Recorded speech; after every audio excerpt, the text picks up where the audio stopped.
Good morning সবাইকে। কেমন আছেন এই গরমে? রান্নাঘরে যারা রান্না করছেন তাদের অবস্থা তো বেহাল, নিজেকে দিয়ে খুব ভালো করে বুঝি। যাই হোক, আমার 9:30 10টা, এখন 10টা প্রায় বাজবে হয়তো। 10টার মধ্যে আমার রান্নাবান্না সব কমপ্লিট। যেহেতু এখন গরমকাল বলে যতটা পাচ্ছি ভোর ভোর উঠে কাজকর্মগুলো সেরে নিচ্ছি। অত যত বেলা বাড়বে, রোদও বাড়বে, ব্যাস আর কাজ করতে পারবো না।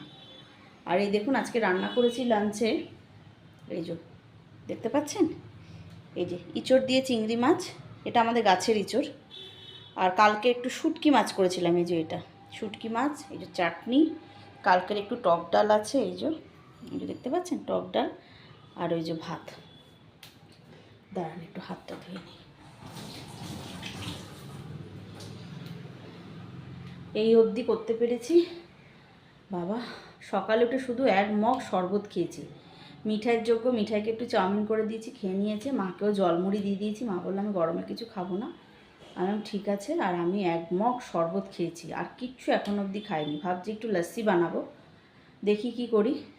আমরা লস্যিটা খুব ভালো খাই। আমি লস্যিটা খুব সিম্পলভাবে করি, কিন্তু খেতে খুব টেস্টি হয়। আমি যদি করি অবশ্যই ভিডিওটা শেয়ার করব আপনাদের সাথে।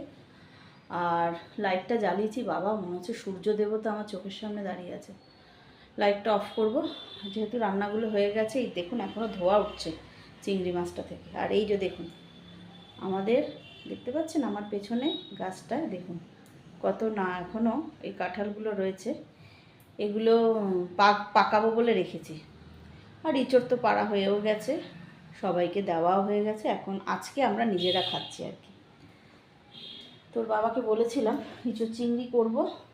চিংড়ি মাছ ছিল কিন্তু আরেকটু আমার লাগতো, সেই জন্য বললাম যে একটু চিংড়ি মাছও নিয়ে আসো। আর দেখুন আমার গরমে কি হয়েছে দেখুন, এই একটা আর একটা হচ্ছে এখানে ফোড়া হয়েছে, যার জন্য আমি একটা কোনো ফেস প্যাক লাগাতে পারছি না, শুধু বরফ ঘষছি, শুধু বরফ। এই যে আমি মুখে কিন্তু এখন কিচ্ছু দিইনি, শুধু বরফ দিয়ে মুখটাকে রেখেছি, ঠান্ডা থাকছে মুখটা। এত রোদে থাকি তো, আমার সকালটা প্রায় 1-1.5 ঘন্টা শুধু রোদে কাটে, শুধু রোদে কাটে জানেন বাবা। আমার বর তো সারাদিন বকে আমাকে যে তোমার মতন লোক আমি দেখিনি, যে মানুষ গরমে কিছু মেলছে না বাইরে, সবাই ঘরের ভেতরে দড়ি বা সিঁড়ির তলা আনছে, আমিও না ওরকম পারি না। যার জন্য আমার বর্ষাকালটা একদম ভালো লাগে না।